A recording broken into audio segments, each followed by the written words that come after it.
Ladies and gentlemen, Parag Khanna is our guest tonight. He's a couple of years younger than my eldest son, and I just can't believe what you've put into life already. It's a great pleasure to have you here. Thank you. Thank you, David. But I want to start with one question because I'm confused. Well, I'm not confused because I read this book over the weekend, which as a non-reader who can't read properly, I tell you, is fantastic and quite easy to read.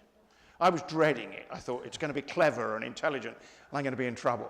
But very well written. But I've read that you were born in India in 1977. Correct.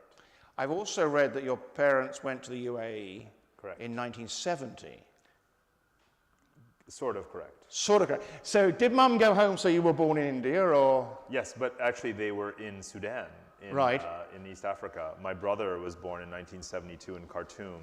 The whole set of countries that were, leafy, not yet overpopulated, bucolic, post-colonial countries with still some semblance of the virtues inherited from the British Empire, all of which have since been extinguished in terms of those positive legacies. But it was in that period. What do you call the virtues of the British Empire?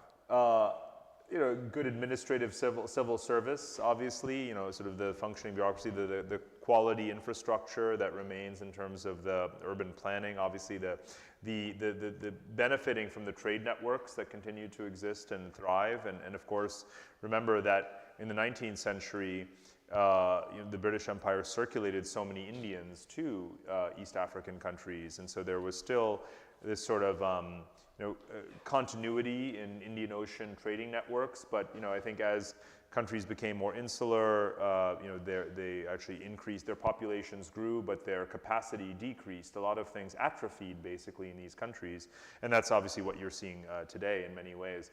But at the time, there was a headiness to it for an Indian family. Think about it, it's all about, migration is all about relative circumstances, right? It's where you're coming from. So when the oil rush began in the 70s, qualified, educated Indians like my parents, my mother was actually one of the first sort of computer scientists coming out of India, one of the first females to graduate from IIT. My dad had a very good business education. So to get an opportunity to move to Abu Dhabi, so from India to Khartoum, then to Abu Dhabi, working for Tata Exports, and Tata today is obviously one of India's biggest brands. It was obviously still India's largest company back then, or very much already, but with a much lower sort of value of goods that were tractors and rotary dial telephones and things like this. But it was a huge opportunity. So that's why I was by coincidence born in India, but already living in the UAE basically. So I spent my childhood there. Right. Well, you've gone on to become a senior geopolitical advisor to the US government, Special Forces operation in Iraq and Afghanistan. But how did you feel when Jeremy Hunt quoted your book recently? Well, it was a positive surprise. I mean, the backstory is that, as you well know, or maybe don't follow as much, there are many dimensions to Brexit, and I feel like the ones that are covered are not trivial or superficial, but are certainly the inside parliamentary kinds of gamesmanship episodes that are going on. But there is the entire international dimension of maintaining or rebuilding your commercial relations with the rest of the world. And so Jeremy Hunt was early this year, very early in the year, traveling in Malaysia and Singapore. So we had a dinner, and he gave a speech at the IISS, which is of course one of the august British strategic think tanks, and they have an outpost in Singapore. So I had a chance to have a very small group dinner with him, conversation with him, and he gave that lecture and quoted some of the statistics in the book about. Did you know he was going to quote it? No, I had no idea. Right. No, absolutely not. In fact, at the time that he quoted the book, he didn't physically have the book, at least not from me. So I met him after he had actually quoted me. But was it published, or had he got an advance on it somewhere? Yeah, of course, yeah. So Yeah. I mean, someone in the FCO had advance copy. Yeah. But again, Singapore is one of those places with which, of course, Britain has very strong ties. It's too bad its economy is not the size of China, because then you wouldn't have to worry so much about how Britain will rebuild its global trade linkages after Brexit. But sadly, Singapore is not quite that big. It's a wonderful entrepot, and it's a place, obviously, where just about all things British are still very welcome.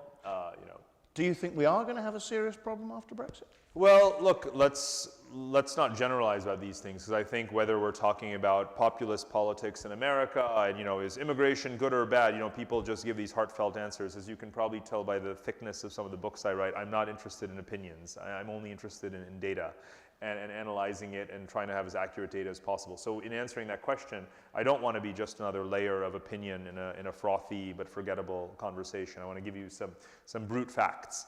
And the fact is that when you go out and negotiate, for these so-called free trade agreements that everyone would love to have with you, because there's still plenty of countries that love free trade, that's only the 1%. That's only sort of, you've just shown up. But not showing up isn't 99%, showing up is 1% in trade negotiations. The other 99% is the hard work of the sort of tug of war over each and every term and condition.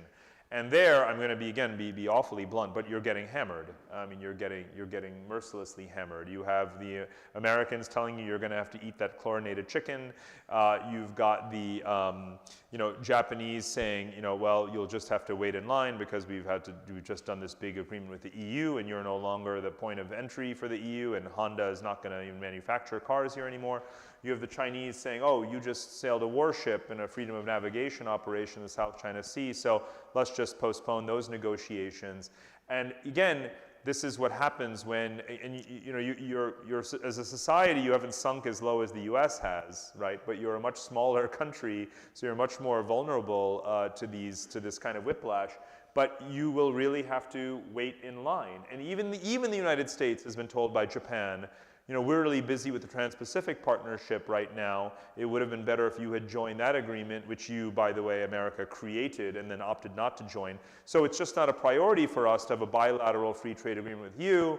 How about you instead just come back and join the TPP? Now this is, again, all of these are rude awakenings. They're rude awakenings for America. They're rude awakenings for Britain.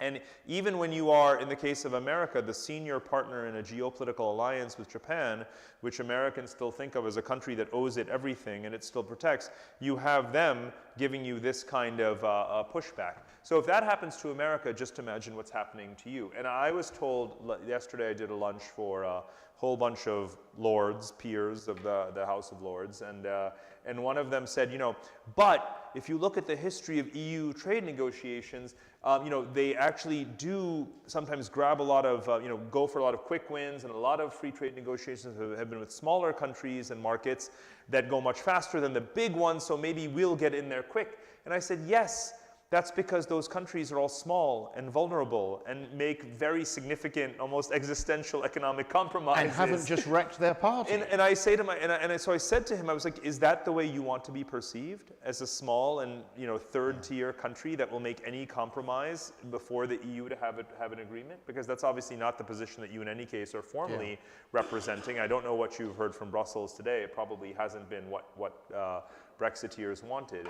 So again, fact-based answers here around where you stand. Theresa May went to India, did not exactly get some kind of grand, all-encompassing, free trade agreement including services. Now, I applaud the agenda of a high-value, services-driven economy such as Britain is in wanting to innovate a new kind of trade agreement that involves services better than existing trade agreements do. However, that's where you need armies of lawyers, right, in order to actually get it done. And all of the trade lawyers on earth have been negotiating exactly those things in Geneva for the last 15 years.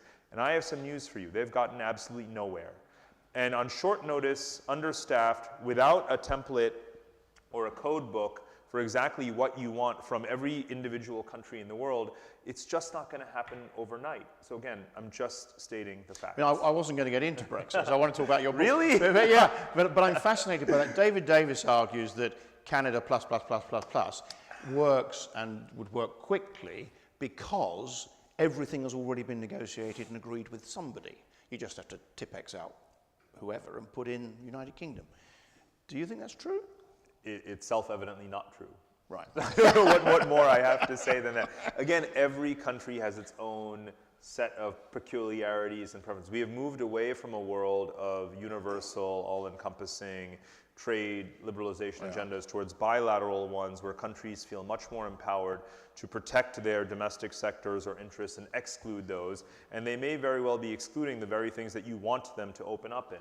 So there is no notion that, well, what worked for Canada and Britain is therefore going to work for Britain and some other set of countries. That's just not the way anyone is negotiating right now. Most economists, almost every economist in the world, certainly trade purists, as you might call them, would want that to be true.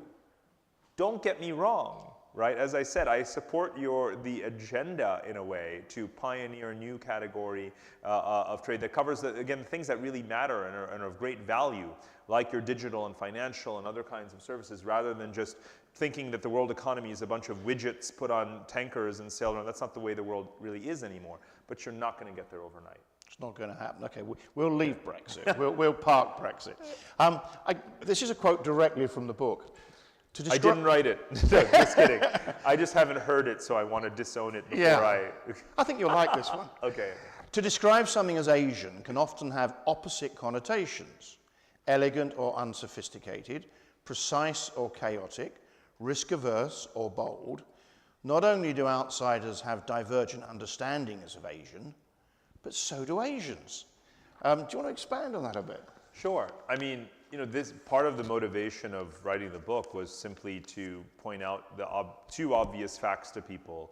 The first is there are 5 billion people in Asia, right? Not just the 1.5 billion who are in China. And that alone, I think, is a great public service I'm going to give myself credit for, because for 20 years, we've had books about Asia, purportedly about Asia, that are basically 99% about China, with a couple of pages devoted to the other 3.5 billion people. But the further you look into the future, the more you see that Asians, the other 3.5 billion, are also claiming their rightful place.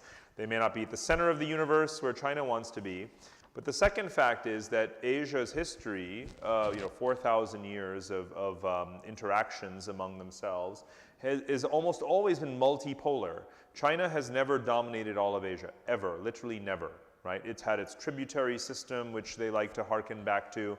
Look at a map. Google China tributary system largest expanse if you want to, right? And see what you get. It's not all of Asia. It's a sliver of the geographic Asia. It's certainly nothing like the 5 billion people. It never has and it never will. The only Asian power to have really dominated the full geography was the Mongols. That was a really, really long time ago, and it's not going to happen again. A lot of things have intervened. A lot of things have happened in the intervening years, like nuclear deterrence, let's say, sovereignty, a few other forces that militate against the idea that everything is just China. So yes, you can have contradictory understandings of Asia on that simple geographic and territorial thing, and then also the aesthetic things that you mentioned about sort of, how do we understand Asia? Because Japan is Asia. We still like to talk about Japan as the Western kind of outpost, like Australia, as if Japanese and Australians, they're not Asian. Well, you surprised me by including Australia. I'm not sure a lot of my Australian mates would think of themselves as Asian. But you could have quoted that too. I have this, a very explicitly worded paragraph where I say, the adjective Asian is a geographic descriptor, right? I'm not saying, and I say, actually, I thought you would have wanted to quote this. I say Australians are white Asians. Russians are white Asians. I'm not saying that other people will use the nomenclature that I am, but I am saying they should, because I'm actually just using standard literal terminology, right? So it's not an ethnic, it cannot be an ethnic descriptor because there's no such thing as an ethnic Asian. You can be an ethnic Indian like me, you can be ethnically Chinese or Japanese, but Asian is a geography, right? So there's nothing wrong with including Australia. So imagine, I have not had any pushback from Australia yet. I have said, you are the white Asians, and that was on the cover of the Australian Financial Review as an excerpt of this book. And instead what I'm hearing more and more is, yeah, let's accept it. That's what I'm hearing.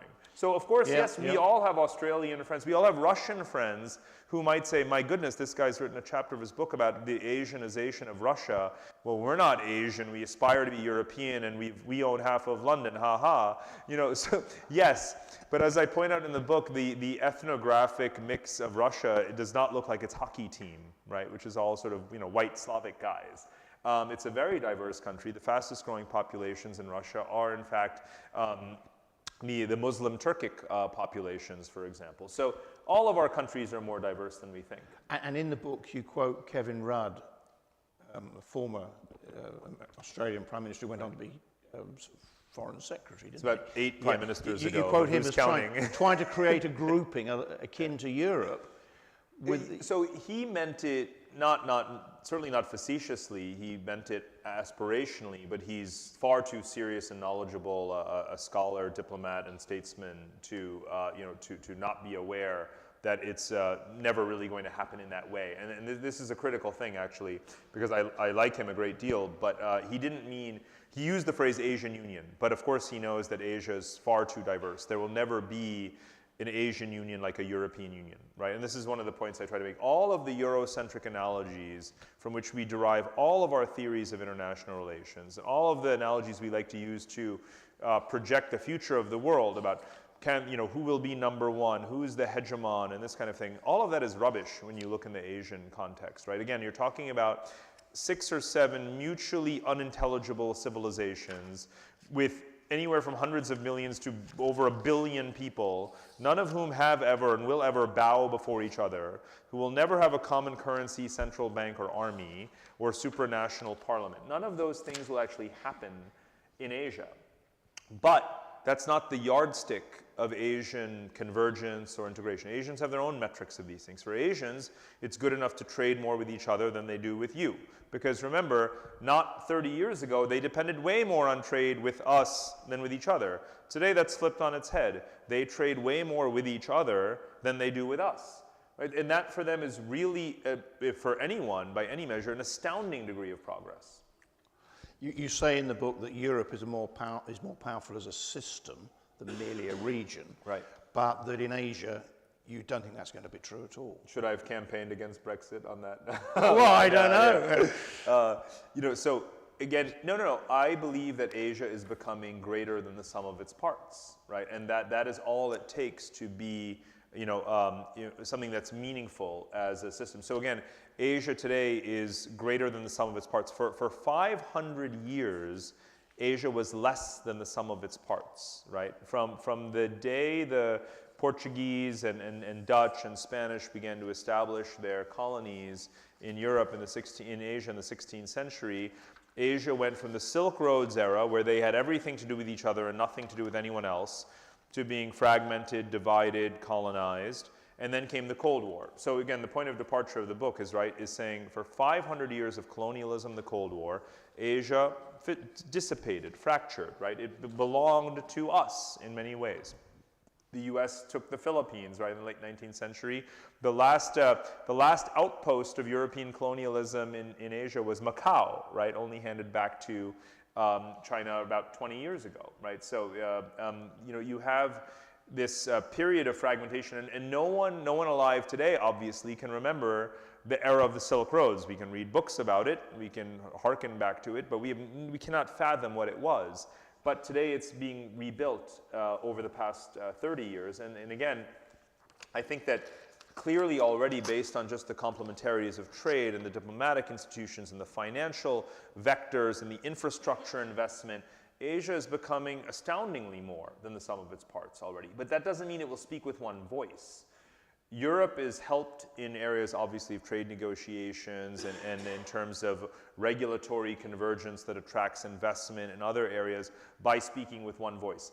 I've always felt that, and this is not to sympathize with Brexit, but I've always felt that, there is a dynamism that comes from competition of ideas and models within a given region. So America, for example, is a highly federalized system. It doesn't have a national educational system, and so you can see that there are smart states like Massachusetts that have done pioneering reforms in healthcare and education, affordable and highly effective. And then there are states that are laggards, but the laggards can learn from those that are better. And within Europe, you actually have a similar set of dynamics. So I don't believe in a total homogeneity of Europe to which you must necessarily sort of converge and bow down and prostrate yourselves, right? So Britain is right to want to retain certain independence. And even many of the countries still in the EU obviously practice many of their own sorts of things. They haven't been homogenized and had their identities stamped out either. Of course, that's never going to happen in Asia, but the complementarities serve their collective purposes for sure. You talk in the book at great length, as you've just summarized, about the age and century beginning when Asia crystallizes, is the word you use. Yeah. And you say crystallization began in May 2017, 68 countries, 2/3 of the world's population, half the world's GDP, met in Beijing for the first Belt and Road Summit initiative and launched the largest coordinated infrastructure investment plan in human history. Can you develop for us, please, Parag, what the Belt and Road Initiative is actually all about? Sure. So a couple of things about that. Remember, I sort of took you back for a brief flash to the 16th century. You know, historians talk about the pre-colonial world of the Indian Ocean and the vibrant trading networks as Afro-Eurasia. And what's great about that term that historians use is it contains Africa, Europe, and Asia. Afro-Eurasia. And indeed, you know, the entire world economy was derived from those Silk Road relations terrestrially and the Indian Ocean trade among the dynasties of Southeast Asia, India, and so forth. And the Belt and Road Initiative, fast forward to 2017, is trying to coordinate the resurrection of that Afro-Eurasia. Now, in many ways, it's already happened. The lion's share of growth in world trade, growth in trade, not total trade, is between in the Afro-Eurasian space. And I have a very simple map of this in the book. I show you Europe, I show you Asia, I show you the United States, and you can see the volumes of trade just between those vectors. And if you were to bring in Africa, you would see the Europe, Africa, Asia triangle. And you would see that, in fact, the entire Western Hemisphere, even the United States included in that, which is obviously one of the largest economies in the world, is not the dominant force in global trade. I wish Donald Trump had seen that map before he launched this trade war, because America is actually autarkic. America is self-sufficient. You know, North America as a whole, as a continent, has pretty much all the fuel, of course, of the shale energy revolution, all the food, all the people. North America has, you know, 500 million people, industrial power, technology, knowledge, talent.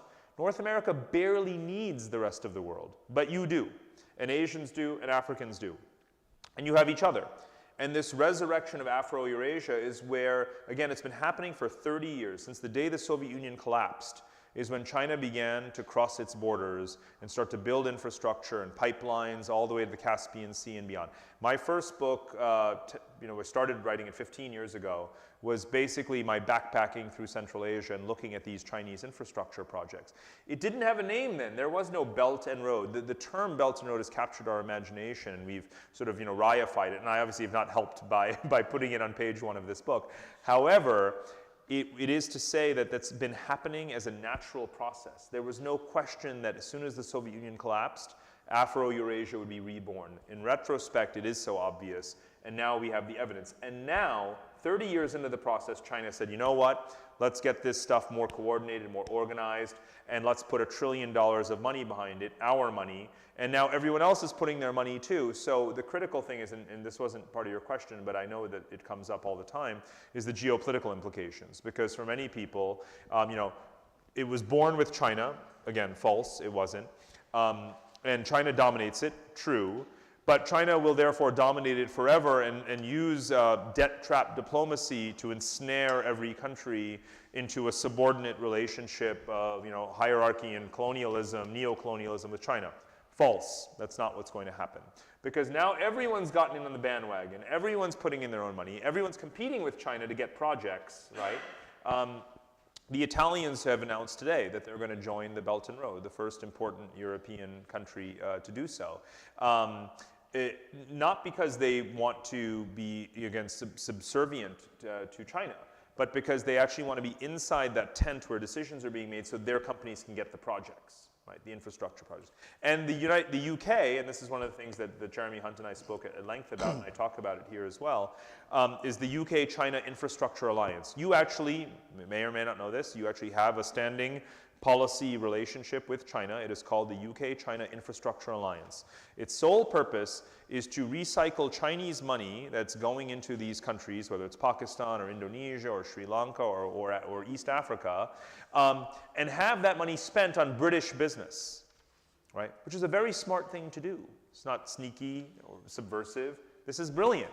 You just have to actually do it, right? And so it's your own version of what Italy is going to do. And I advocate very strongly that all Western countries join China's initiative so that you can dilute China inside its own tent and snatch the business that they've been dominating, because that's actually the way these cycles work. I can explain it at greater length, but for now. You talk in the book about China having a history of not colonizing. Do you think when they began this investment program, they thought they were quietly colonizing, not expecting everybody else to join them? So yes and no. Take the latter part first. It has succeeded beyond its wildest imagination as a branding exercise, and they probably regret ever having named anything Belt and Road Initiative. If they had a colonial mindset, they should have just sneakily carried on and kept on doing it and not called it, the equivalent of the British East India Company, because that's now how we think of it as being. Again, it's not going to play out the same way because colonialism is dead, fortunately. Now, did they sneakily want to colonize the world? I'm going to give you a very matter-of-fact answer, and the answer is no. Now, I know that we all hate China because you're not allowed in the room anymore in the Western world unless you hate China, but I want to state some facts for the record as someone who does understand the country as well as non-sinologist can. I do go there very often and have driven across the country and written now my 6th book that deals heavily with China. I'm not the first one to tell you that they've never been an imperial external colonizer. They seek to subdue the barbarians, let's use their own diplomatic language for this, and to keep them at bay, right? But the notion that they will, sort of have this mission civilisatrice over the rest of the world is not really part of their cultural mentality. I don't think that's really something that anyone debates, quite frankly, right? So let's just put that to one side, or let's build on that. Secondly, Belt and Road, and with their relationships stretching as far as Chile and Angola and Nigeria and so forth, this is purely driven by supply chains, right? It's about saying, oh my goodness, we have grown so bloody fast in the last 40 years, and it is 40 years to the day, right, basically, that Shenzhen became the first special economic zone. Deng Xiaoping's reforms were undertaken. The country suddenly became the world's factory floor, built up these massive trade surpluses, and now is the world's largest economy. It's pretty much the blink of an eye. So they caught themselves off guard, and they said, and they realized, oh my goodness, we're going to need to import a lot of resources from everywhere. And of course, they are the largest commodities importer in the world. So now they're out there almost defensively saying, we got to buy all this stuff. We also need to protect it. So first of all, we need to build lots of infrastructure because all of these countries from which we're getting our oil and gas and minerals and stuff are pretty much shit, because they are former British and former French colonies that have not done anything for their infrastructure in 70 years, right? So I'm one of these Indians who doesn't necessarily think colonialism was all that bad, and quite frankly, what smart countries do is they accept history, they make the most of the experience, and they build on what was good, and they move on. Like Singapore, the little place where I've lived for the last few years. Singapore is a country that's made the most of the colonial experience and improved upon it. The infrastructure is better, the government's better, right? Just about everything is better than the way you left it, and you left it pretty well. Or better than it was a century before, let's say. Hong Kong, same thing. Now, those places, though, most of the world, most of the commodities exporting countries, again, the African countries, have hardly improved themselves while their populations have tripled and their infrastructure has fallen into decay. So China said, well, if we're going to be, buying all of your oil and gas and cobalt and aluminum and iron ore and so on, you should really have better ports and railways, don't you think? And so these countries said, yeah, except we have no money, right? We've been heavily indebted poor countries. There's an official term for that. It's HIPC, H-I-P-C. It's a World Bank acronym. We've been heavily indebted poor countries with absolutely no one. We're abandoned by capital markets. No one lends to us. Where we borrow, it's at 20% or whatever, usurious interest rates. So China comes along and says, fine, we're going to build it for you. Bring in some Chinese workers, we'll do it a lot faster. And these countries have massively profited from this. Yes, their debt levels have gone up and so forth. Then there's the security bit. Okay, it's like, well, now, here we are, China, importing all the world's raw materials, and it all flows through the Strait of Malacca, which we don't control. and the US could cut this off at any point in time. So we definitely need to have, better warships, submarines, maybe some private military companies protecting this and that oil and gas field. So China's at the moment still technically doing the bare minimum, I would say, to protect their physical supply chains. It's actually the bare minimum. I mean, if the shoe were on the other foot, right? We'd be saying, let's go in there, great guns. We better colonize that place. We can't trust that country. We better teach them democracy or whatever. This is, classic American 19th century speak, because this is what America did. So they honestly don't have a colonial mindset. What they're doing is largely defensive. It has certainly offensive sort of tones to it, but you really don't see Chinese out there firing their guns off, right? Because the difference between China today and Britain then, or America in the 20th century, is again sovereignty and the right to say no. And what China is hyper cautious about is the fact that if they deliver a beatdown to any small, frail, weak country that has crossed them financially or otherwise, the whole world is going to gang up on them. Everyone on the planet Earth is watching China for every little misstep. Right? Again, you got to do colonialism before there was democracy, sovereignty, transparency, civil society, scrutiny, and all of these things. You got away with it for centuries. And America got away with it because it was the dirty tricks of the Cold War, right? And sort of divide and conquer authoritarianism, sort of alliance politics was the order of the day. China has no such luck. Right? If you go to Islamabad today at the airport, they have a counter. It says, welcome to our Chinese friends, right? It's basically they register their cell phones and so forth. This is not because they're going to get VIP treatment, right? It's to track them, to monitor them. Everywhere every Chinese person goes, they are being watched. And one Chinese person does one thing wrong, nowhere in that country, whether it's Zambia or Nigeria or Angola, is afraid to put a bullet in their head, right? You had the bullets back then. America had the bullets in its day. China is afraid to use a single bullet. Very different circumstances. Very, very different. You talk about building democracy. Humphrey and I were talking about this with a bridge or something when we were discussing Humphrey's written a great book, Democracy Kills. Yeah. One of your classics. We were talking about it. But you can't build democracy. We established and agreed that. But going back, would it be paranoia in this country thinking that China will behave as we might have behaved in centuries past, when, for example, we look at them investing in our nuclear fuel program? Right. Do you think we're paranoid, worrying that they will turn it off one day or turn it into a bomb? Or it depends. I mean, look, there's no doubt that there is this broader technological undercurrent of the ability of many countries, not just China, to infiltrate and weaponize, infrastructure, whether it's critical infrastructure like electricity grids, power plants, nuclear Huey installations. phones. It could be, mobile phones, and you do want to guard against that. But again, you have the right to say no. Dozens of countries in the world have re-regulated their investment, laws so that China cannot, or no foreign investor can own more than 49%. Of a critical infrastructure. Australia's done it, Kazakhstan's doing it, even Canada's done it. When CNOOC, the Canadian oil company, bought Nexen, the North American energy company headquartered in Canada, the Canadian regulator said, okay, we're going to let this happen. This will be the first and the last, right? Because there is this sense of discomfort about it. And that's not even one of those assets that you digitally manipulate in order to conduct a cyber attack on a country. So again, it's up to you. With Huawei, I'm on the fence about this because they operate both largely as a commercial business, providing a high value, low cost technology of commendable quality, most people would say.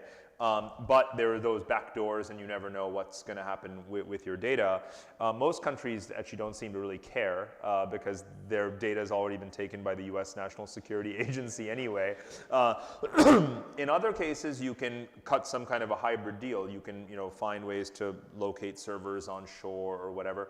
In other cases, you want to resist Huawei because it's actually a commercial opportunity to block them for a few years until Western companies like Ericsson and Nokia get their act together. I mean, this is a gift to Ericsson and Nokia, the anti-Huawei backlash. If they don't use this backlash or blockage of Huawei to turn themselves into tech juggernauts again, shame on them, right? Because they've just been given this new lease on life for the next couple of years to build up. So there'll be a 5G marketplace, and there'll be interoperability. But we already have the internet, and clearly it's a highly vulnerable network. So we're going to have more and more of that. Yes, I mean, again, just because China can shut down your electricity grid, or someone can, do it through an electromagnetic pulse or whatever, the fact is that that's the world we live in, and it's not, China didn't build that world, right? China is going to exploit it. North Koreans already exploit it. Now, you've all been hacked by North Korea already at some point, right? We all have. Iranians are, Americans are, so that's the new world. I don't blame China for us being in that circumstance. And again, remember that China doesn't just think about what it could punitively do through an action. It thinks about what the reaction to its action will be. Quite frankly, when I look at US foreign policy, we should be taking much more into account what the reaction to our actions would be. We might come out with different decisions. In the case of China, the evidence suggests that they are therefore much more cautious about their actions. And I'll give you a very, again, concrete example, and it's not an insignificant one. It's dead central. It's the Doklam Plateau standoff between India and China from the summer of 2017. There's no doubt that the Chinese PLA could have quashed the Indian army at the border in the summer of 2017. And go and YouTube this instance. It was quite a heated standoff. But guess who backed down? China did. Why would they do that? Because they're not just thinking about how they could humiliate India. They're thinking about the fact that they have 13 other neighbors. And what happens to all of your investments in your Belt and Road projects? What is the price you pay for humiliating India in a random middle of nowhere Himalayan border? The price is severe, right? Now, when we look at China, we don't think about how they think. But isn't it so obvious when I've just told you that that's how they're thinking? Wouldn't you, if you were in Beijing, think the same thing? If I do this, what about all of that? Right? So there is actually some inbuilt prudence to some of what they do. Now, they've overstepped a great deal in so many ways. All of this island reclamation in the South China Sea, they probably should have done it. It's taken longer to do it, right? The brinksmanship with Taiwan, you don't have to do it. There are these domestic factors, nationalism, the Xi Jinping's authoritarianism, and on and on and on, that play a negative role. So they're not the most brilliant minds. And again, the whole point of this book is to say China is also winging it. They don't have a 1,000-year plan to take over the world that they will stop at nothing to achieve. And even if they did, they're not going to achieve it, and I give you 1,000 reasons why. And so, they even if they have a vision, they are as fumbling, bumbling, fly by the seat of your pants in many, many ways as we are, actually. So you're saying you trust the Chinese? No. You don't trust the Chinese? No one trusts the Chinese. Would you trust them more or less than the Russians? It depends on the context. No one should trust anyone. That's how diplomacy works. I'm a student of diplomacy. I've studied it my whole life. What would Henry Kissinger have said to that? He would give you the identical answer, I hope. I mean, there is no other answer for any student of diplomacy to give. I mean, the diplomacy exists on the basis of it's sending out emissaries to smooth out the inherent mistrust. But don't you have to trust exists. So far? You only trust where needed. Where trust needed. But verify, as Reagan would have said. Trust and verify. Do we have any questions at this stage before we move on, or save them for the end? Yes, gentlemen there. So this great Asian system taking shape, as you put it in the book, and you encourage us to think of Asia homogeneously, but recognizing all the heterogeneous aspects of it because there are great differences. What should the response of, quote unquote, the West be to it? Right.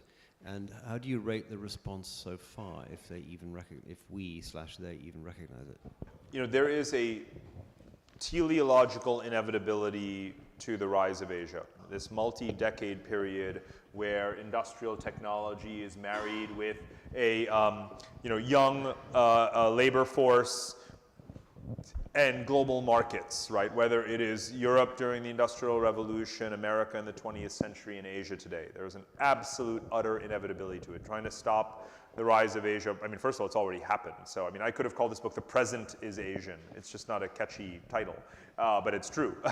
So there's nothing you can do about it. So therefore, I think you're asking the right question, which is, so how do you make the most of it, is really the only meaningful, useful question to be asking. And there is very little common Western response. And this is where I point to the great divergence in the Atlantic Alliance, because Europe is looking at Asia and seeing, as with Italy and with Germany and its export focus on Asia, is saying, let's ride this wave, let's make money off of it. You know, Europe trades, yourselves still included in this figure, $1.6 trillion a year with Asia, and only less than half of that is with China. About half of it is with China. That's pretty amazing. You only trade $1 trillion a year with the United States of America. Only 1 trillion. You are already more, obviously not culturally, but in terms of just where your trade prospects are, you're already building a Eurasian system already in terms of, and then that's before you have all these linkages of Belt and Road infrastructure and high-speed rails and so forth. And then in terms of trade negotiations, the EU-Japan free trade agreement has just kicked in. There'll be similar ones with ASEAN and with India. China is promising to open up gradually, and it's making far more promises to open up to Europe than it is to America, because it probably wants to punish America, and it's going to punish America. It's going to buy a lot more Airbus planes in the coming years than it is Boeing planes, right? All of these things are going to happen. So Europe is got the right Asia strategy. The European Union launched a couple of months ago what they call the Asia Connectivity Initiative, which is yet more subsidies, export promotion, risk guarantees, and so forth for European companies to go out there and to start to capture some of those deals, because Asia is where trillions of dollars a year are being spent in infrastructure finance. And again, the UK-China Infrastructure Alliance fits into that broader paradigm. So I think Europe is actually doing a pretty good job of this. It's not doing it, again, in a common way, other than a couple of things like the Asia Connectivity Initiative. Most stuff is bilateral. It's Germany saying, to hell with you slow growth Eurozone neighbors, we're going to start selling stuff in Asia, right? Sometimes it's European countries saying, you know what, we're sick of America's Iran policy. Let's try, as they're fumbling towards now, create a special purpose vehicle to finance trade with Iran outside of America's, prying, meddling, weaponization of finance and sanctions. Things like this. It's Europeans saying, you know what, Russia's paid its, done its penance. You're stuck with Putin forever. But there's oil and gas there that we need, and there's, we're being cut out of these markets, to hell with you, Trump and American Congress, let's go into Russia.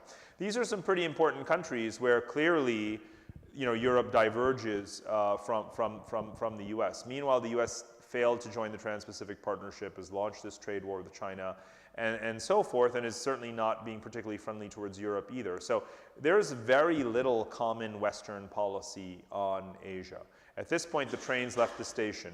Go and win whatever game you can, and worry very little about these so-called common values. Where those common values are necessary, they will express themselves. So again, Europe and America see 100% eye to eye that China cheats, China steals intellectual property, China has forced technology transfer, it hurts Americans as much as Europeans.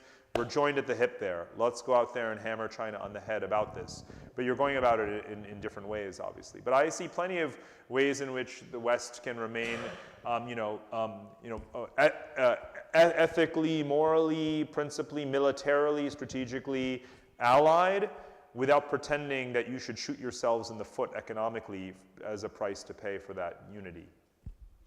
I think we go back to the beginning where you talked about China having 1.5 billion or 5 billion, was it, in population, that banging China, that's the way the West thinks. But let's not develop that. Let's come to a question here with Humphrey. If Asia was involved in rewriting a world order, and if there was, say, a new UN charter, the present one says that it affirms the individual human rights, how would we define the New World Order a human right? Mm-hmm. It's a great question, but I think it's actually a layered, sort of textured question. The first is just about order. And the definition of order is lies much more in the distribution of power than the values that govern it, right? So those are right there separate things. Right now there is a distribution of power where Asia has risen, Europe is still immensely central, and so is the United States. So if you look at any economic map of the world, it's tripolar, you know, and the rest of the world barely matters, quite frankly, right? So it's a American, European, Asian world. Within Asia, you also have multiple poles, but you don't have a common perspective. So now you have a world in which, you know, again, even within the West, there's disagreements about values. Certainly in Asia, there's disagreements about values. Let me remind everyone, again, there are more people living in democracies in Asia, democracies in Asia, than the rest of the planet Earth. Now, when we look at Asia, what do we see? Monolithic, authoritarian Chinese face, right? But again, 5 billion people, only 1.5 billion Chinese who live in China and live under authoritarian Chinese governments. In the next 4 months, India, Indonesia, the Philippines are having democratic elections. We know those are democratic countries. They're democratic enough, that's for sure. That's 1.8 billion people right there. Just 3 countries, leaving aside all the other democracies in Asia too. So there's no common point of view. Now on how would they define the order, right? What would be sort of the rules? Well, again, because Asia has the majority of the world population, whatever rules Asia has to govern itself are de facto a very large part of what is global order. Asia doesn't need to prove its relevance to South America, you know, to be global. In any case, every South American country trades more with China than with America. And let me remind you again also of something else, that the Pacific Ocean is planet Earth's largest barrier to human contact. And despite that, every South American country trades more with China than with America. And the fastest growing country of trade for many South American countries, many of them, is India, which is even further away, right? So Asia already has a tremendous amount of influence, and the rules have actually been written around trade governance, investment governance, mutual respect for sovereignty, non-interference in each other's affairs. Again, many of these countries have joined Belt and Road. Chile, which is hardly contiguous to Asia, has joined the AIIB, right? You know, Iceland has joined the AIIB. Mauricio Macri, the president of Argentina, has just been on a state visit to India last week. There's loads of diplomacy going on amongst Asians and the countries. Again, Afro-Eurasia, as I said earlier. Whenever China convenes a Sino-African summit, every head of state shows up. That's 54 countries right there. So it's a bottom-up thing, not a top-down thing. Asians aren't writing the rules from the top down after a war where all the rules were ripped up. They don't have to. They're borrowing from the existing rules to apply it to themselves and modifying them as suits their purposes for their relations. And this is why I strongly argue, and I think this is a hopeful argument, that history doesn't always operate in these cycles of disruption, blank slate, war, blank slate, start over. It evolves. And Asia is the beneficiary of centuries of European tutelage, learning, institution building, right? Knowledge transfer, and so forth. And a century of American security guarantees in the umbrella. Europe is what has happened as a result of an American security guarantee. Could you imagine the European Union forming without the Marshall Plan and the American security alliances like NATO? Of course not, right? NATO helped create, NATO midwifed the European Union. In Asia, the American security alliances with Japan, South Korea, and so forth helped to provided the stability that allowed Japan, the tiger economies, and eventually China to grow. So think of these things as evolutionary, right? The West allowed Asia to become what it is, and Asia has learned a lot from it. So it's not either or. There's so much in those last 250 years of Asian experience with the West that Asia has learned from and doesn't want to throw away and replace it with authoritarian, monolithic Chinese, sort of demagoguery. That's not what Asia is, and it's not what it's going to be. So I think that it's all just about modifying a little bit, modifying your Western lessons to suit Asian realities. So a future, global charter of human rights, it's not necessarily going to look like some kind of, top-down Confucianist, everyone must obey, the philosopher king or party kind of doctrine, because again, most Asians live in democracies, right? So let's relax a little bit about it. It's a conversation, it's a dialogue. Of course, you know, in large sections towards the end of the book, I talk about these things and I say, look, there is maybe a new set of Asian values, maybe collective responsibility and you know, sort of deference towards a sort of social stability matter more to Asians than on a spectrum than it does to us, where we privilege and prize free speech and individual liberty over all else, because we already have a certain sense of national social stability and a bit more homogeneity, actually, whereas in Asia you have so many multi-racial, multi-ethnic, multi-religious countries that if you just shout fire in a crowded theater, physical or digital, that's bad news. And you can sympathize, I hope, with why Asian governments, you know, sort of are a bit cautious about the sort of extreme forms of liberalism. And again, I come from democratic countries, right? I'm an Indian, grew up in the United States largely. I'm not hardly an apologist for Chinese authoritarianism. But I live in these countries and I put myself in their shoes, and surely you can sympathize with some of these narrow incremental modifications on what we would otherwise impose on them. You know, the less ignorant we are about them, the more we can sympathize. Now, should we tolerate them using that as an excuse for unnecessary censorship? No, I don't agree with that at all, right? And there's far more censorship of the media than there should be in Asian countries, and very often it's just a self-serving excuse, right, to maintain you know, sort of a government privilege and impunity. I obviously disagree with that, and we should be calling that bluff as often as possible, and then that might help with reforms. But Asians don't even have the confidence in any case to rewrite some kind of global code, and they wouldn't do it from the top down. It's really a bottom-up process. You mentioned war, which I want to come back to, Parag, but following on Humphrey's question, you say in the book, Asians are now seeing themselves as the center of the world, that Western journalists, officials, businessmen, scholars, students touring Asia to observe how to build world-class infrastructures, futuristic cities, and examine social policies that promote national solidarity. They are now aspiring to be like us. We now aspire to be like them. You talk about academia, artificial intelligence, sport, you mentioned basketball. But what about crime? Where do you see crime going as Asia goes into this new world? You can't generalize about it. I have maybe just a couple of paragraphs on this, very important topic. Because the reason is some of these areas that I condense into a sort of recitation of what the statistics are, simply to point out how divergent it is. It's like saying women's rights. Okay, well, there are countries in Asia that have had multiple female prime ministers, women sit on corporate boards, you know, and have very high standing in society.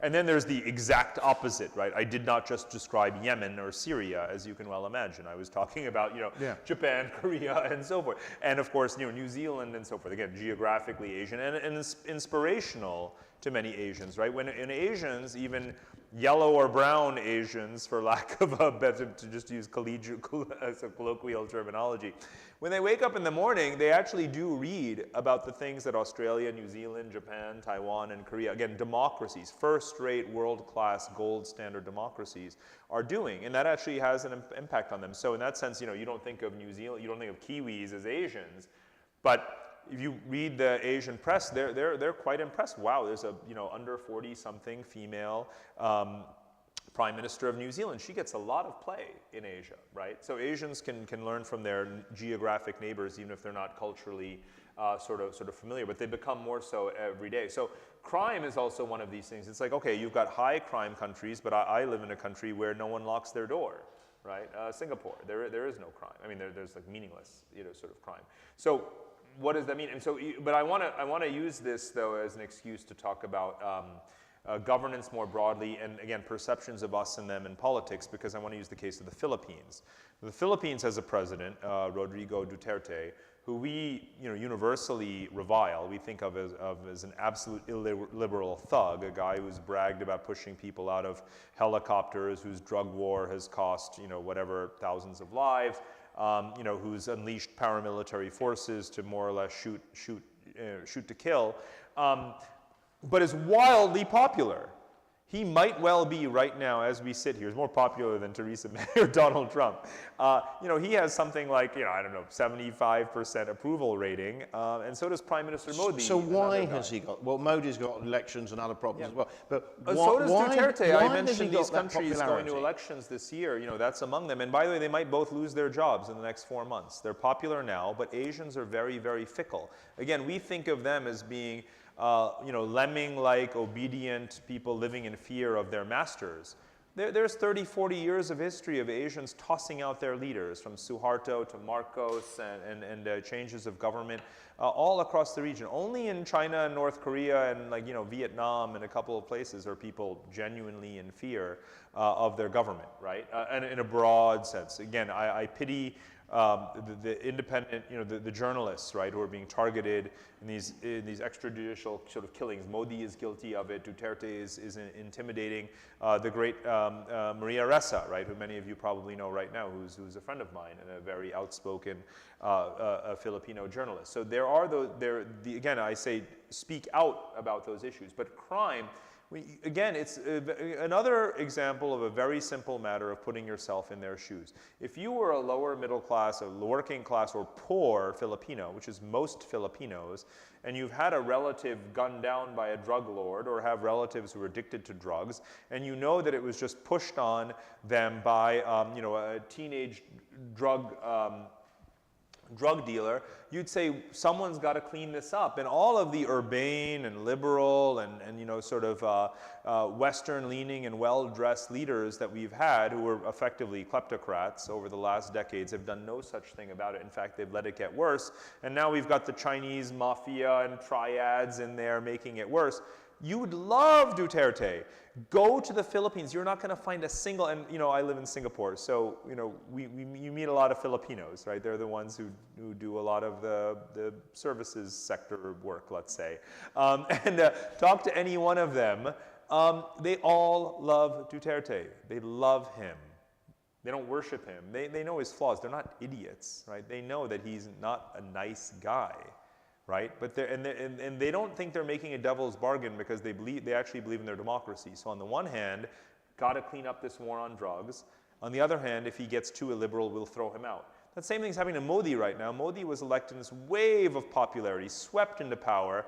I and everyone else thought, finally someone's going to have 10 straight years to fix India, and he's got a good technocratic program, infrastructure investment, so forth.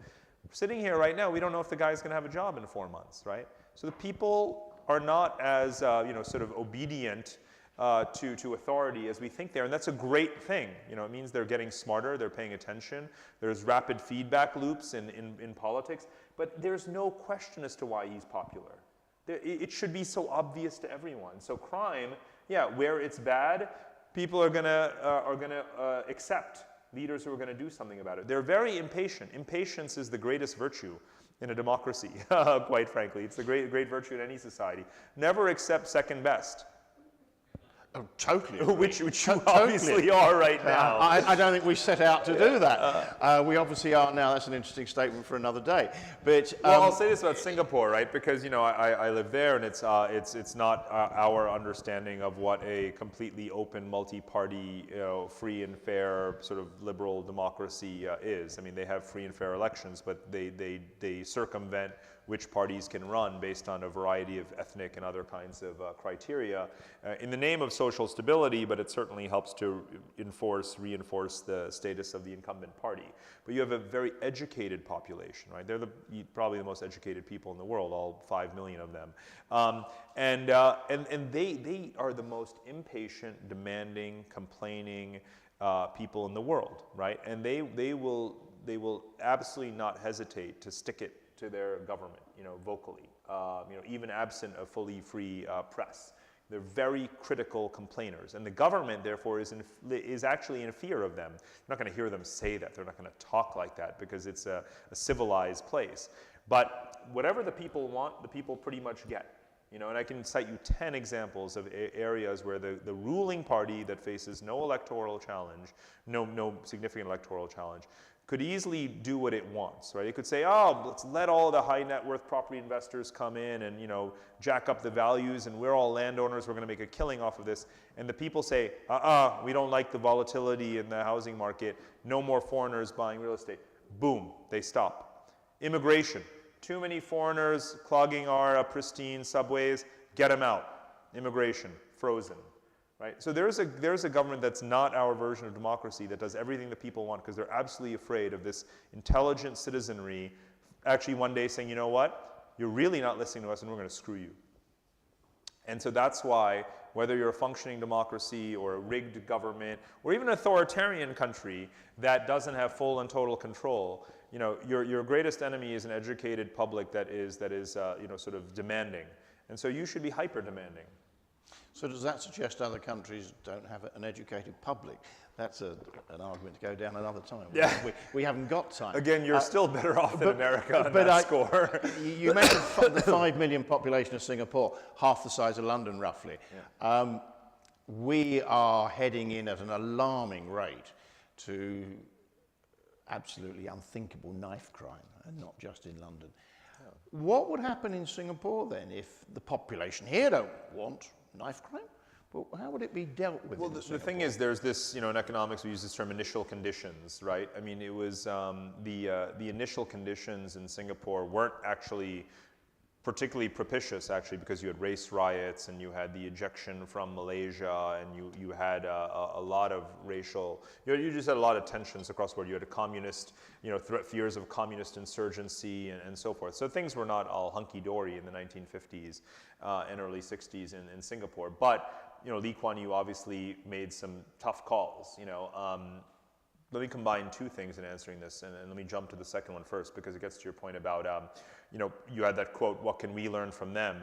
And, you know, we go and we study over there. And that's actually true, because Singapore is one example, and in one particular policy where they have this public housing scheme, right, where everyone is granted ownership of a housing unit. It's publicly built and financed, but privately owned and subsidized.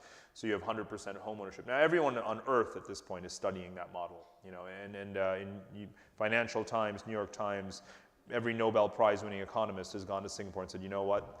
Every country in the world should do something like this. And that's one example from one country, but there's others. Korea, South Korea with digitization, 5G, you know, and now there are citizen engagement apps, right? Every country should be doing it. So there are a few examples out there of things that Asians are doing that we'd be well served to learn from. But you didn't have guns, right? You didn't have, every person wasn't armed to the teeth in Singapore. Other than knives, you know, in the 1950s and 60s. So it was easy to say, well, guess what? No private gun ownership, because people didn't have guns, right? So you're not going to be able to reverse, you know, especially with knives, certainly. I mean, with guns, you could do more with gun control here. It's not as huge a problem as it is in America, obviously.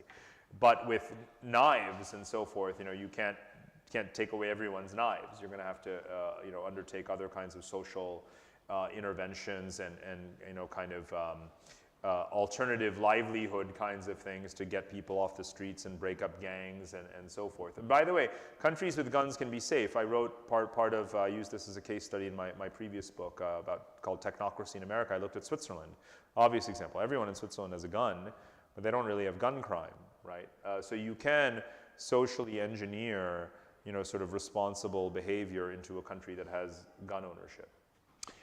If I can move on to war, I mean, I'd like to talk more about poverty and 5 million people in Singapore and 300 million poor in India, right. But we haven't got time. In the book, you say war has a role to play in developing the future. You list some geographical flashpoints, but you didn't mention India, Pakistan. No, of course I did. How could I not? Well, not in the way that I'm about to go on to. The Observer last weekend had the headline that says, the standoff in the Himalayas is our last hope that a war will sort this once and for all. As tensions continue in the region, some say a decisive India-Pakistan conflict will be much better than a fragile status quo. if it were decisive, but there's no guarantee that it would be decisive. I mean, I What recall would count a as couple of decisive? countries going to Iraq thinking it was going to be decisive 16 years ago. It didn't prove to be all that decisive, did it? Nor has Afghanistan. So I don't really believe in But what would make it decisive? expectations. What would make an India-Pakistan war decisive?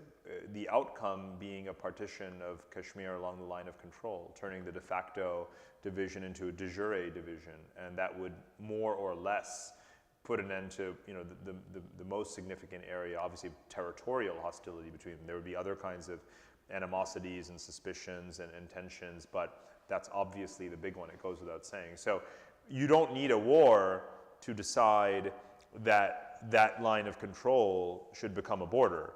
You simply need to have a blind process by which the decision over doing so is outsourced to an anonymous international committee, binational committee, and the decision held over to a subsequent administration from the previous one. So a very step-by-step technocratic process where the incumbent government wouldn't lose an election because it was seen to have been the one to make a compromise and cede sovereignty to the other.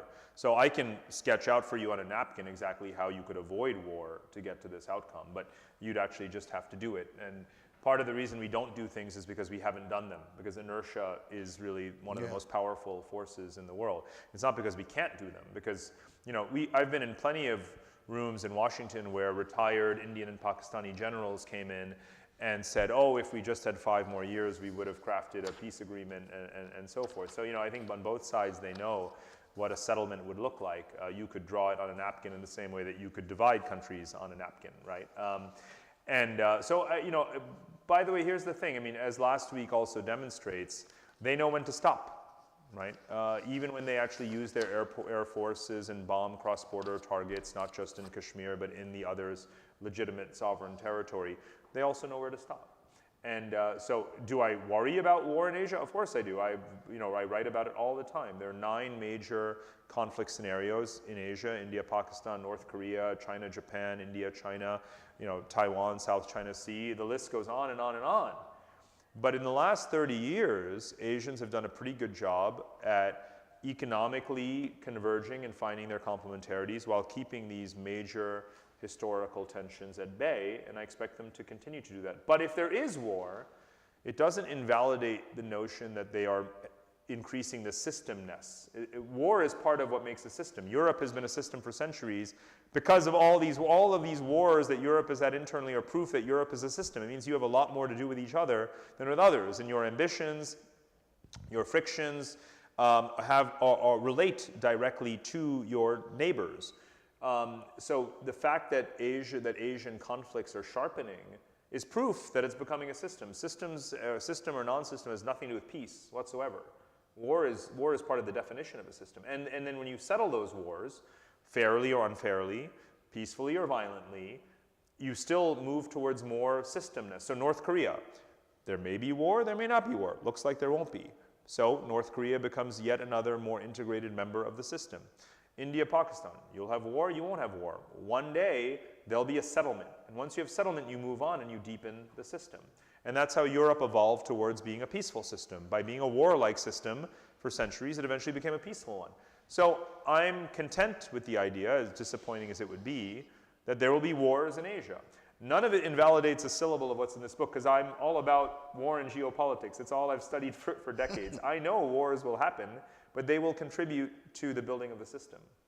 Did you expect Trump to come away from North Korea with something? Or from No, Vietnam? I did not at all. They had not defined denuclearization. It's the most ridiculous premise on which to build optimism when you haven't even agreed on the terms before going in.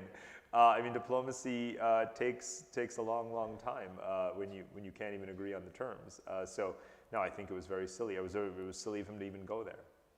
Do you think he staged the walkout? He's a salesman, and the two greatest sales weapons are silence and denial. I mean, apparently So he was, and whatnot. watching this Michael Cohen testimony sort of in real time or whatever, or was, quite upset, and maybe he was advised to say, let's pick up and leave, because remember, he's got John Bolton, whispering in his ear, who's also obviously quite a hawk, and so forth. So, not really sure. Again, these things just don't matter. We read so much into diplomatic symbolism. Too much, do you think? Way too much. Right. Again, the meeting never should have happened. So the worst thing that could happen, whether he walks out in a huff or whether they enjoy a fabulous meal together, is that you still wind up with the status quo ante because nothing actually got done and nothing was going to get done. So in the grand scheme of things, are we going to look back and say, oh, but he walked out? No, we actually should be focused on whether or not there is going to be a common definition of denuclearization. That's the only thing that matters here, not was the wine red or white. Do we have any more questions? So, yeah. So I wanted to ask a question about China-India rivalry. I think you just mentioned that. And you also know that India is against CPEC, the biggest project of BRI. So how would that impact the future of CPEC? Sure, a great question. And second question is about, you said that Asians are impatient. So what about the internal dynamics of China, the political changes, the one-party system in its future, and its impact on the future of Asia? Great question. So let me take the second one first. Look, I mean, again, why to the extent that we can, to the extent that we can genuinely, meaningfully gauge or measure these things, Chinese are happy enough with their system. That goes without saying. You have tens of thousands of protests in China all the time, but they're not protests against the Central Standing Committee in Beijing. They're protests against local Communist Party officials or companies or whomever has engaged in corrupt behavior or malfeasance, and therefore they use those protests and even social media to identify those people, and then the Beijing actually will sack those people and imprison them. It's part of not all of the tens of thousands of people that have been thrown into jail in China in the anti-corruption drive have been enemies of Xi Jinping. I don't know, maybe it's a few hundred, but thousands have been actually, guilty of low-level petty corruption, and that satisfies the people in some ways. So the material progress alone in China is sufficient to make the case that China is not going to experience any change in the type of regime. This regime will stay and persist, but it will evolve and adapt. And it has evolved and adapted in many, many ways over the last 20, 30 years through technology, institutional mechanisms, how the party interacts with the state and with itself and so forth. And this is now an enormous literature and area of study. If you actually think that this Communist Party, this group of people, or the way they run the country, just because it's 7 men who you can't tell apart from each other, don't worry, neither can I. If you just think it's 7 guys and they just sit there like, Soviet apparatchiks making decisions, and that's the way it was under Mao, you just don't know anything about China, right? It is by any measure a highly adaptive regime procedurally. We have changed way less than China has, like way less. We don't change at all compared to America. Literally does not change.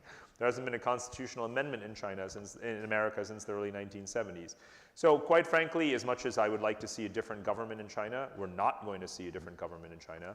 It's much more interesting to ask, how will the current government in China adapt and modify in ways that are novel, interesting, hopefully progressive, in some ways obviously not progressive, but it is adaptive.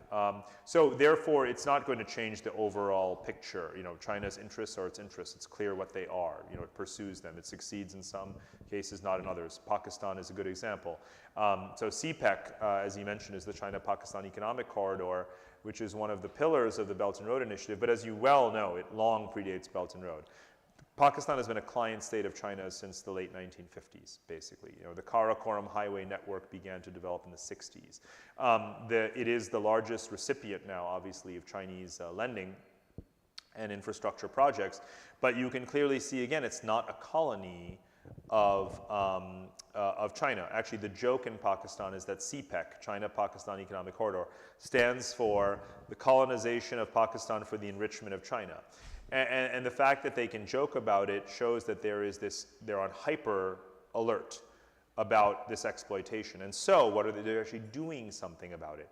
They've reduced the sort of declared value of projects from $60 billion down to 30 or less. They are demanding more competition in the marketplace. They're demanding that more Pakistani jobs be created than Chinese jobs. And all of these things. When word got out that one of the Chinese provinces that has a lot of stone masonry factories wanted to extract marble from quarries in Pakistan and bring it back to China in order to make these refined marble products and sell them back to Pakistan, they went ballistic in Pakistan. They said, no way, we've heard of this before. We now know what mercantilism is. We've been through that before. No way. And there was this like huge retraction from China, like, oh, no one said that, right?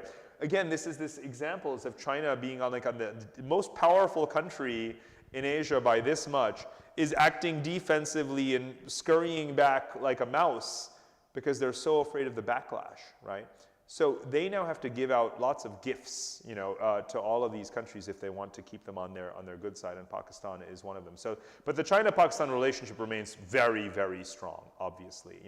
When Imran Khan was elected, you should have heard his first press conference.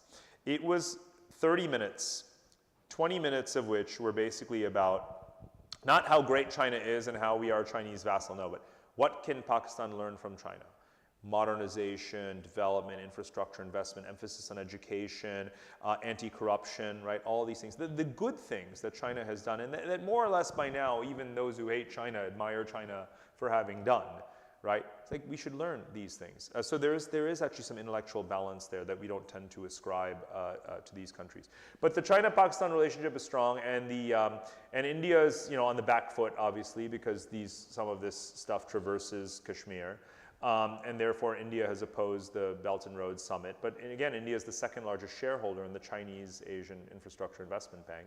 So there is cooperation and competition at the same time, and that's where it stands. There's no right answer. There's no end state. It's very fluid, and it's going to continue to be. And it's going to draw in Afghanistan. It's going to draw in Iran. It's going to draw in Saudi Arabia. In fact, just last week when Crown Prince Mohammed bin Salman was in Pakistan and then India and China, he has had to walk a fine line between, sort of saying, well, I'm friends with everyone. So what's going on is sort of, this broader phenomenon of what is called frenemies, right? Frenemies, they're friends and enemies.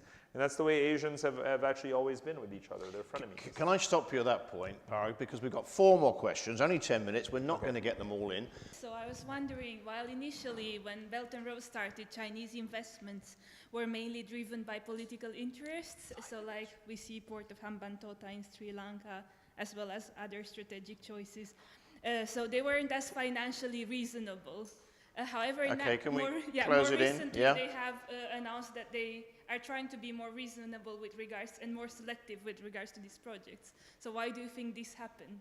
So it's not true that Belt and Road started out focusing on political. And by the way, just as an aside, there really is no clear separation between political and economic, and return on investment being purely financial consideration with no politics. Don't kid yourself, right? The history of the World Bank is not the history of a purely neutral, independent and impartial organization doling out loans on a purely merit-based set of procedures, right? The United States would not be so interested in who the president of the World Bank is if that's how it actually worked. Everything is political always. There is no distinction. There never has been, there never will be. Do not ever kid yourself about this. We are not angels. The Chinese are no better and no worse. They learned it from us to a large degree, right? So I want to be absolutely clear as someone who's been involved in numerous diplomatic institutions and in the military and in US government and so forth. So what has led to the scaling back, revision? It's Chinese state-owned companies saying, you know what, we actually do want to make some money off of these things, so just lending out money indiscriminately to countries that are never going to pay it back is not really good for us, especially since credit is getting tightened back in China on us. Why should we go out and lose money on the one hand and then have our credit tightened on the other hand? That's not good for us as companies. And the further Chinese companies go from the mainland, the more they think like a typical multinational profit-driven company. And there's plenty of research on this, and that's a good thing, actually, which is part part of why you might even want to encourage the globalization of Chinese companies, because that's where they actually learn how to act not like state enterprises, right? Because then they have to compete in a proper marketplace where they don't get to set the rules. And in some ways, they re-import those rules back. Because Huawei and other countries, or Alibaba is a good example. You know, Alibaba is effectively a private company, though there's manipulation of its board and so forth now by the government. But when Alibaba goes abroad, because it's a big global company now, if it says, no, everyone has to use China Union Pay to use the Alibaba platform, right? And so now everyone's going to have to use a Chinese Union Pay credit card because, you know, back in Beijing they say so because they want to promote Union Pay. That's what a state-owned, you know, politically motivated enterprise would have to do. That would be disastrous for Alibaba. Think about all those people who use Visa and MasterCard. They don't get to use Alibaba. That sucks for Alibaba. So Alibaba is telling Beijing, Alibaba is not forcing its customers all over the world to use Union Pay. Alibaba is telling Beijing, you better not impose any of these conditions because we want to be a big, you know, global company, and the only way to really succeed is to be open and have open standards and interoperability and so forth. And that's, again, a good thing. So I'm giving you a really seminal example because Alibaba is not a small company, right?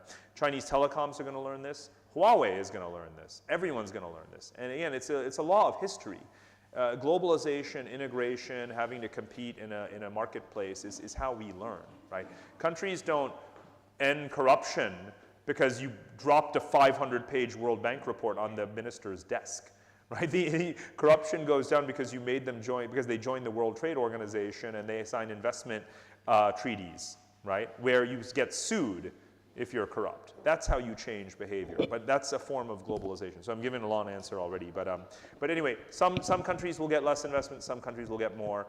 It's political, but it's also, again, about the supply chains more than it is about politics, because China doesn't actually care as much about these countries as we think they do. It doesn't want these colonies. It would be gladly abandon them all. It doesn't want to own Angola. It doesn't want to run Angola. By the way, as soon as China starts importing less oil from Angola, it pulls people out of Angola, and that's exactly what it's done. Quick question, please. Will populism dynamite the future of Asia as this is dynamiting America at the moment, as is dynamiting Britain? From what you've said, it's dynamiting a solution to the Pakistan-India problem. Populism, simple question to answer. I mean, again, Asians remain, by and large, very pragmatic, right? It's sort of, they don't want their progress of the recent decades to be derailed by either domestic, you know, sort of populism of our anti-globalist variety, or in the international, let's just fight a war for fun kind of a variety. So, you know, ethno-populist nationalism has its place. Again, guys like Duterte, guys like Modi whip up, you know, ethnic or religious sentiment.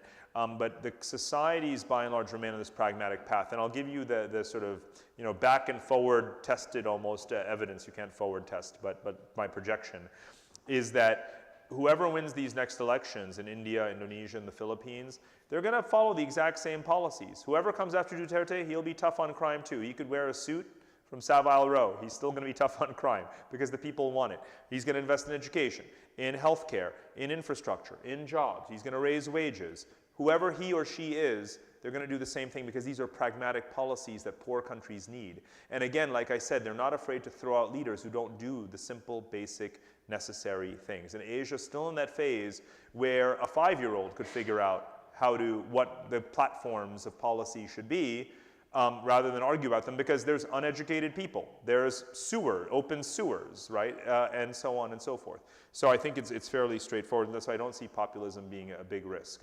You know, and again, I point out in the book, we talk about, you pick up the cover of The Economist or, you know, our newspapers and magazines, it's all about populism is sweeping the world, borders are going up everywhere, you know, xenophobia and protectionism are the norm. Not true.